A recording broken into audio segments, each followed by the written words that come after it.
আজকে আমি বানাবো চিড়ে ভাজা, তার সাথে থাকবে বাদাম ভাজা, চা। বাদামটা এবার আমি কড়াইতে ছেড়ে দেবো ভাজার জন্য।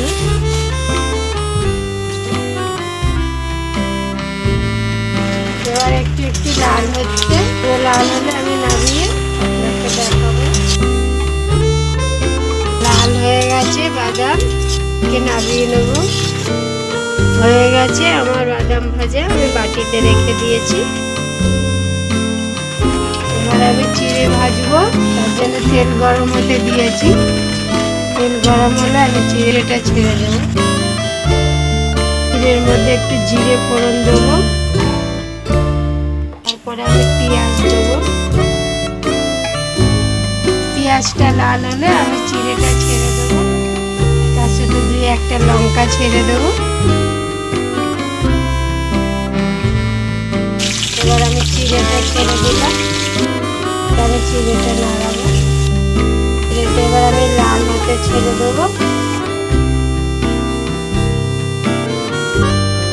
একটু নুন ছিটিয়ে দেবো, একটু গোলমরিচের গুঁড়ো ছিটিয়ে দেবো।